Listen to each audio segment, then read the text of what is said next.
para nyinyir dan para pembenci yang menjadikan politik sebagai tujuan hidupnya tanpa pernah bisa membedakan mana kepentingan politik dan mana kepentingan kebangsaan. Dia hidup mempertuhan politik dalam setiap waktu. Saya katakan, dia hidup mempertuhan politik dalam setiap waktu. Meskipun lidahnya berkata bertuhan pada Allah, tetapi hatinya dalam setiap hari hasud dan menjadikan politik sebagai tujuan hidup. Jadi Indonesia ini perlu mental yang kuat kalau ingin melakukan perbaikan. Kenapa? Harus kuat menghadapi kaum nyinyir. Dan biarkan yang nyinyir suruh sakit hati selamanya. Karena Jawa Barat akan terus mengalami peningkatan pembangunannya. Ini baru 3 bulan. Belum 100 hari, sudah banyak orang yang kepanasan. Apalagi 5 tahun.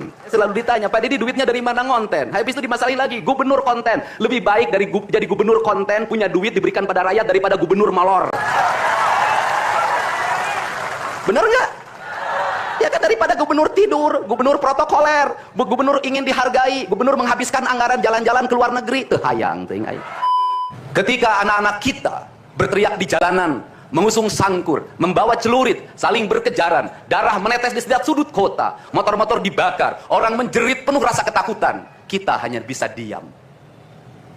Ketika di sudut-sudut kota, anak-anak kita menenggak ciu. Ketika sudut-sudut kota, anak-anak kita makan eksimer. Ketika di sudut-sudut kota, anak-anak kita makan minuman oplosan. Mereka jatuh tersungkur, matanya merah penuh dengan rasa emosi, pulang ngamuk ke orang tuanya. Kita hanya bisa diam.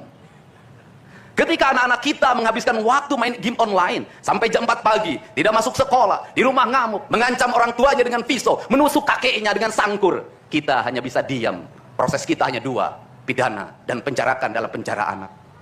Tetapi kita tidak pernah menyadari seluruh lorong-lorong kegelisahan mereka, seluruh hiruk-pikuk jalanan tak membuat mereka nyaman. Sudut-sudut rumah menjadi neraka bagi kehidupan mereka.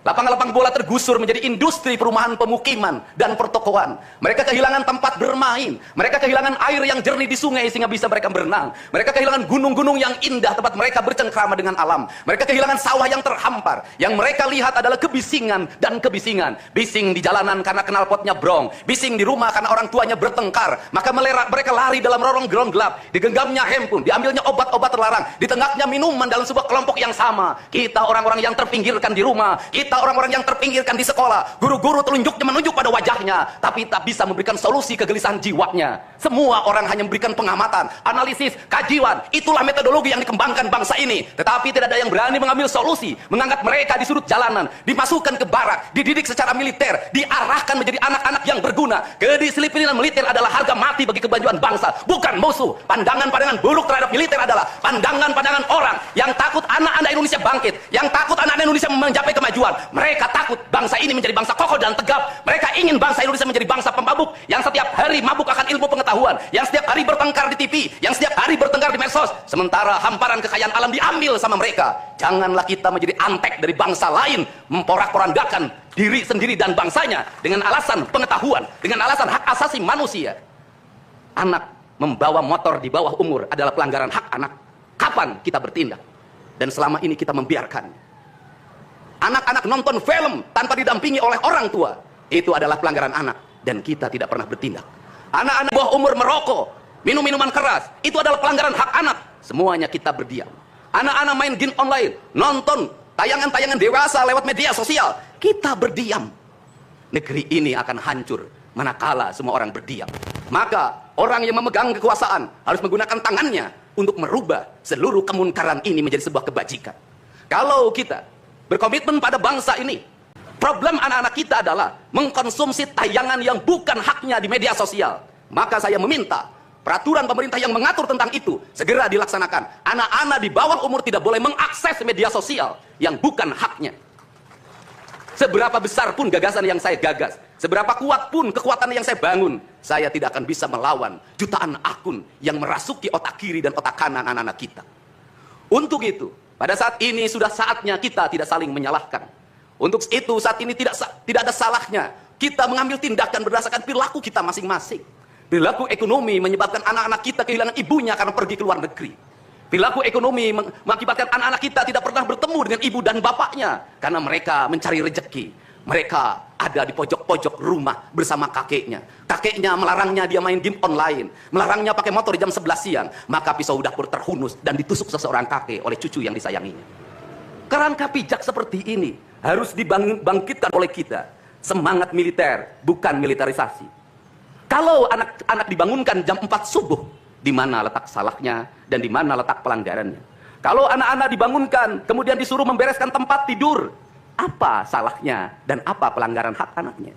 Kalau anak-anak disuruh sholat subuh, apa pelanggaran haknya? Kalau anak-anak mengikuti kuliah subuh, apa pelanggaran anaknya? Kalau anak-anak disuruh ngantri kemudian makan pagi, sarapan pagi dengan telur, dengan nasi, dengan pisang dan minum susu, di mana letak salahnya? Kalau anak-anak kemudian disuruh belajar, dan saat belajar duduknya bersikap, memandang ke arah gurunya, memandang mata gurunya, agar terjadi transformasi energi antara guru dengan muridnya, yang hari ini dihilangkan dengan digitalisasi, menghilangkan ruh spiritual konsepsi pendidikan kita, diganti dengan konsep pendidikan digital, yang tidak lagi melahirkan hubungan emosional guru dan murid. Akhirnya murid-murid tidak menghormati guru-gurunya, karena guru lupa mengekspresikan nilai-nilai spiritual dalam dirinya pada murid dalam ruangan yang hening, diganti dengan papan belajar digital. Di mana letak salahnya? Kalau anak-anak itu diajarkan makan siangnya tertib, berantri, berdoa sebelum makan, di mana letak salahnya? Kalau anak-anaknya sore hari diajarkan bola voli, sepak bola, latihan baris berbaris, di mana letak salahnya? Kalau sore hari anak-anak disuruh masuk ke masjid, mengikuti pengajian, di mana letak salahnya? Kalau setelah itu mereka makan malam, dan makan malam ditandai dengan berdoa, di mana letak salahnya? Kalau mereka jam 9 disuruh masuk bara, disuruh masuk ruang tidur, dan disuruh tidur, di mana letak salahnya? Justru hak-hak anak terdapat di barak pendidikan TNI, dan hak itu tidak mereka dapatkan di rumah-rumah. Di rumah-rumah anak-anak tidak bisa tidur malam. Mereka rata-rata tidurnya jam 4, jam 1 malam, jam 2 malam. Di rumah mereka tidak mendapat makanan yang bergizi karena serba fast food. Di rumah mereka tidak mendapatkan kasih sayang. Di jalanan mereka balapan. Mereka tidak mendapatkan ruang hidup tanpa gadget dalam setiap hari. Saya katakan, justru lingkungan kita hari ini, rumah, halaman rumah, kadang sekolah, kadang jalanan, bukan lagi tempat yang ramah untuk anak-anak Indonesia.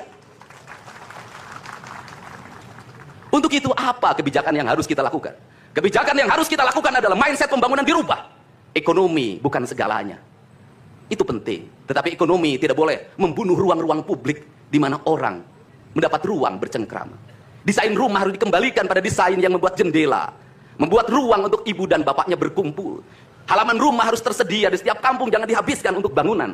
Karena anak-anak ingin bermain di halaman. Lapangan bola di setiap desa harus ada. Karena apa? Karena mereka terus berinteraksi olahraga. Sungai-sungai harus dijernihkan. Karena anak-anak orang miskin tidak bisa berenang di kolam renang yang berbayar. Mereka harus berenang di sungai-sungai yang jernih. Gunung-gunung harus dihijaukan. Karena anak kita perlu hiking dan traveling dalam setiap waktu. Anak-anak kita perlu berinteraksi dengan semesta. Lampu-lampu kadang sebulan sekali harus dimatikan. Agar anak kita bisa menatap langit, melihat bulan dan bintang. Bahwa dia adalah bagian dari cakrawala yang indah. Negeri ini sudah sesak dengan uang di kepalanya.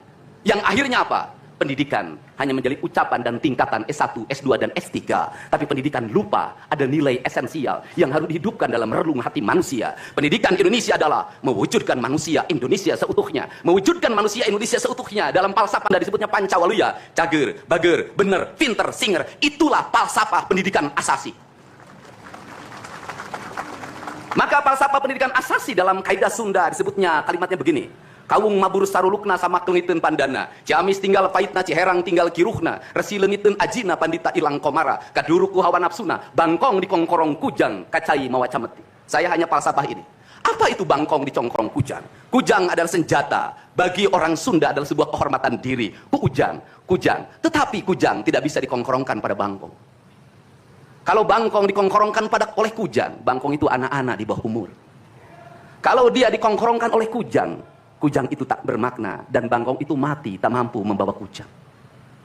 Kacai mawacameti, apa itu artinya? Orang pergi ke air untuk mensucikan diri, maka dia harus membebaskan diri dari berbagai apapun kepentingan. Dia ingin pasrah, dia ingin sumera, hirup ukur sasamperan, awak ukur sasampayan. Sariring dering dumadi sarengkak saparipola, la haula wala quwata illa billah. Maka dia tidak boleh membawa hawa nafsu. Ketika kita ingin memasuki abad ritual dan spiritualitas, maka tidak boleh ada kebencian, tidak boleh membawa senjata apapun, tidak boleh, maka kita berserah. Apa yang terjadi hari ini? Orang-orang yang setiap hari bicara tentang kesucian, lidahnya menyakiti orang lain, menusuk orang lain, membawa api peperangan pada saat orang menuju kesucian. Bahkan bisa jadi menghinakan orang lain, itu dianggap bagian dari kesucian. Tidak ada anak nakal, tapi orang Sunda itu menyebutnya budak bangor. Budak bangor itu beda dengan nakal. Kenapa? Itu masa mereka menginjaki masa remaja menuju masa dewasa. Maka di Hari Kebangkitan Nasional ini, pemerintah Provinsi Jawa Barat, sekolah yang hari ini berjalan, ada pendidikan karakter, ada bela negara, saya akan meresmikan menjadi Sekolah Kebangsaan Jawa Barat Istimewa. Sekolah Kebangsaan Jawa Barat Istimewa nanti akan dipusatkan di Dodik, Lembang. Dan kalau ada lembaga pendidikan lainnya, kami juga akan menjadi kerjasama. Mereka yang bersekolah di situ bukan anak-anak yang tawuran, bukan anak-anak yang minum, bukan anak-anak korban dari ML, tetapi juga nanti anak-anak yang memiliki kemampuan akademik yang tinggi, anak-anak yang memiliki kemampuan pikiran yang tinggi. Dan seizin pimpinan DPRD Provinsi Jawa Barat, tahun ini kami akan memberikan beasiswa pada mahasiswa-mahasiswa yang kuliah di jurusan engineering, tetapi mereka harus mengikuti sekolah kebangsaan selama 1 bulan. Agar uang yang diberikan oleh Provinsi Jawa Barat melahirkan nasionalisme-nasionalisme baru yang bisa membawa bangsa ini ke arah kemajuan. Dan saya mengucapkan terima kasih pada kalian semua yang membuat diri saya hari ini setiap hari berpikir. Ingat, doa yang terpancar ada 2. Saya tidak menyebut doa. Rintihan hati, bisikan hati ada 2. Ada yang berharap ini berhasil, dan ada yang berharap ini gagal. Siapa yang berharap ini berhasil? Mereka adalah kaum-kaum nasionalis yang mencintai bangsa ini. Siapa yang berharap ini gagal? Para nyinyir dan para pembenci yang menjadikan politik sebagai tujuan hidupnya tanpa pernah bisa membedakan mana kepentingan politik dan mana kepentingan kebangsaan. Walaupun kebijakannya baik karena beda dengan politiknya, dia mengatakan buruk. Dan walaupun kebijakannya buruk karena sama dengan politiknya, dia katakan baik. Ini orang yang tidak punya spirit nasionalisme. Dia hidup mempertuhan politik dalam setiap waktu. Saya katakan, dia hidup mempertuhan politik dalam setiap waktu. Meskipun lidahnya berkata, bertuhan pada Allah. Tetapi hatinya dalam setiap hari hasud dan menjadikan politik sebagai tujuan hidup. Dan barangkali bisa dilihat dari seluruh rakyat Jawa Barat. Karena ini tertransformasi lewat media, televisi dan media digital. Yang menjadi petugas upacara hari ini bukan pasukan paskibraka yang biasa kita pakai. Tapi mereka adalah peserta didik sekolah kebangsaan Dodik, Lembang, Rindam 3, Siliwangi. Waktunya tidak lama, hanya 18 hari, tapi bisa dibentuk. Pertanyaannya adalah, di sekolah mereka bisa dibentuk seperti ini? Kalau di sekolah tidak dibentuk hari ini, maka pertanyaannya adalah, berarti sistem pendidikan nasional harus dievaluasi.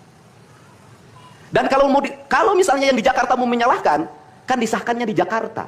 Kan anggaran yang triliunan disahkan di Jakarta. Kenapa anggaran yang triliunan ini tidak terevaluasi dalam setiap tahun? Saya katakan, sistem pendidikan yang di dalamnya angka-angka yang hanya orientasinya materi dan kepuasan dalam outcome dalam sistem pengelolaan keuangan tidak akan melahirkan apapun kecuali tumpukan kertas, software dan hardware. Tetapi pendidikan yang lahir dari jiwa dan lahir dari cinta tanpa biaya yang besar, dia akan melahirkan anak-anak penuh dengan semangat kebangsaan dan punya spirit Pancawaluya. Itulah pentingnya hati. Itulah pentingnya rasa. Untuk itu, hari ini ada antrian, ribuan orang yang ngantri ingin memasuki pendidikan di pendidikan sekolah kebangsaan. Dan kalian semua hari ini bisa bertemu dengan orang tuanya. Bisa mendapat sertifikat dari kami dan pulang dulu. Nanti dalam 2 minggu sekali kami siapkan mobil di setiap kabupatennya untuk pergi ke Dodik lagi mengikuti pematangan, bukan di Dodik nanti, di Badan Diklat ESDM Pemda Provinsi Jawa Barat, kalau nanti di Dodik diisi oleh siswa yang baru. Dan kami akan memantau perkembangan kalian dalam waktu 1 tahun, bukan 6 bulan. Dan saya sudah meminta kepada Dinas Kesbangpol, Dinas Pemuda Olahraga, di upacara peringatan 17 Agustus 1945 Pemda Provinsi Jawa Barat, seluruh pesertanya berasal dari siswa didik sekolah kebangsaan di Dodik, Lembang. Kalian semua jadi petugas upacara Agustusan nanti. Jadi tidak usah repot lagi, ternyata bisa. Dan hari ini bisa kalian bahagia. Saya ngasih bonus untuk petugas upacara dari Dodik ini 25 juta untuk dibawa pulang ke rumahnya masing-masing. Dapat uang saku, makannya enak, tidurnya nyenyak, berubah mental, bajunya bagus, pulang dapat bonus, gratis lagi. Dan tentunya buat petugas yang lain juga kita siapkan 25 juta. Nanti ditanya lagi, itu duit dari mana? Ladang konten. Saya selalu ditanya, Pak Didi duitnya dari mana ngonten? Habis itu dimasalahin lagi, gubernur konten. Lebih baik dari jadi gubernur konten, punya duit diberikan pada rakyat daripada gubernur molor. Bener nggak? Ya kan, daripada gubernur tidur, gubernur protokoler, gubernur ingin dihargai, gubernur menghabiskan anggaran jalan-jalan ke luar negeri, hayang ting. Kang Deddy masuk gorong-gorong. Ya, sebentar lagi akan saya naik ke pesawat. Jadi Indonesia ini perlu mental yang kuat kalau ingin melakukan perbaikan. Kenapa? Harus kuat menghadapi kaum nyinyir. Dan biarkan yang nyinyir suruh sakit hati selamanya. Karena Jawa Barat akan terus mengalami peningkatan pembangunannya. Ini baru 3 bulan. 100 hari itu tanggal 30 Mei. 100 hari kepemimpinan saya. Belum 100 hari, sudah banyak orang yang kepanasan. Apalagi 5 tahun. Bagi mereka yang tidak ngerti Siliwangi, tidak tahu makna Siliwangi, tidak pernah berkontemplasi dengan Siliwangi, jangan coba-coba Anda berbuat tidak baik terhadap tanah Siliwangi. Saya sampaikan itu. Kaluhur tesirungan kehandap teu akaran.